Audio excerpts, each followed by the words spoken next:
The upstairs mouse at number 6 had watched the hibiscus plant in the front bedroom for a long time. She had seen the showy flowers one after another bloom and shrivel and fall to the floor.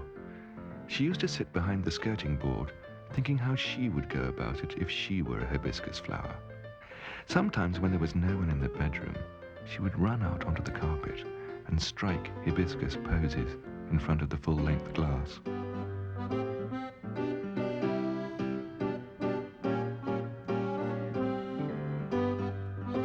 Poor silly things, she used to say to herself.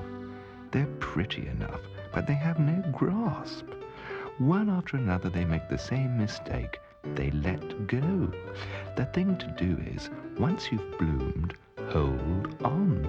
Just simply hold on and don't let go. There one is, and there one stays. Yes, she said, as she turned round and round in front of the glass. And I've certainly got more of a figure than any of them, though I say it myself. One morning the mouse came out of the hole in the skirting board and saw a hibiscus flower lying crumpled and closed on the floor.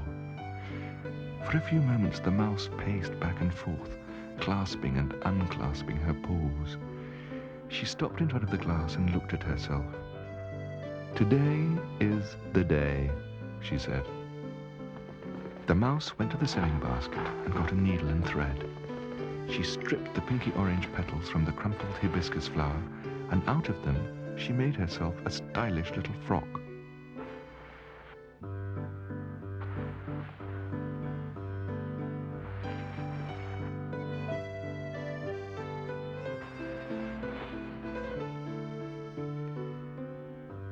"Chic," she said, turning round and round in front of the glass. "Either one has it, or one hasn't." "Now then," said the mouse. She looked up at the flower pot on top of the bookshelf.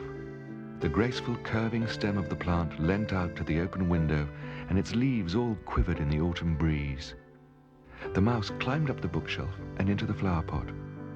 She carefully began to work her way up the long curving stem of the hibiscus plant so that she could take her place as a flower on the end of it. "The thing to do is simply hold on," she said.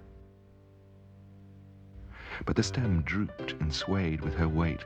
The tight frock made her clumsy. She lost her grip and fell out of the window. The postman was just coming to the steps of number 6 when the mouse plummeted into his postbag. The postman already had the letters for number 6 in his hand. He hadn't seen the mouse fall into the bag, and he didn't put his hand into the bag until he was coming down the steps. When the mouse saw the postman's great big hand coming at her, she was very frightened. She bit his finger, and not knowing what else to do, she kept her teeth closed on the postman's finger and held on.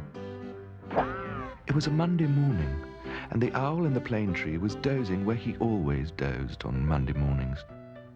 The mouse thudded into the owl and knocked him off the branch he was sitting on. "Roof!" said the owl, as he went off the branch with his eyes still shut and his wings folded. "Oof!" said the owl again, as he hit the next branch 10 feet down. "Love!" shouted the owl, as he grabbed the branch and opened his eyes.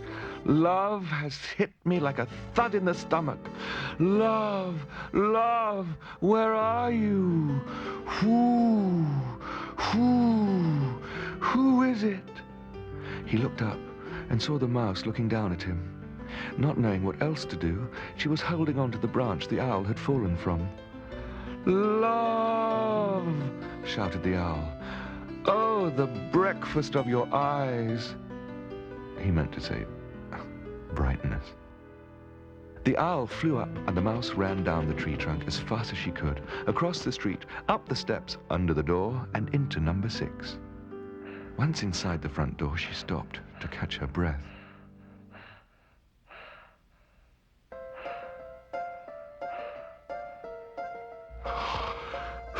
"What a morning this has been," she said. The mouse looked up at the letter basket on the door and saw among the letters a small brown paper packet. She was very fond of brown paper packets. "What harm can it do to look?" she said. The mouse climbed up into the letter basket. "There's a corner of that packet just the least little bit torn open," she said. She sniffed the open corner and smelt something sweet. "It's not as if I opened it myself," she said, and began to nibble. She nibbled her way into the packet and found a marzipan pig. "Lovely," said the mouse, and ate up the pig. The pig was fresh from the confectioner's and had no experience of life whatever. There was not a single thought in him, just marzipan. The mouse was tired from the morning's hurly-burly, and the sweetness made her drowsy. She fell asleep inside the brown paper packet. The little boy who lived at number 6 came to the letter basket and saw the packet. That day was his birthday, and the packet had his name on it. "Perhaps it's another marzipan pig from Aunt Constantia," he said. He saw the hole in one corner of the packet. "Perhaps someone's been here before me," he said. He opened the packet. The tearing of the paper woke the mouse. She sprang out of the packet, leapt to the floor, and ran into the nearest hole in the skirting board. As the mouse sat there breathing hard, she heard the boy's mother call from the kitchen. "Any letters?"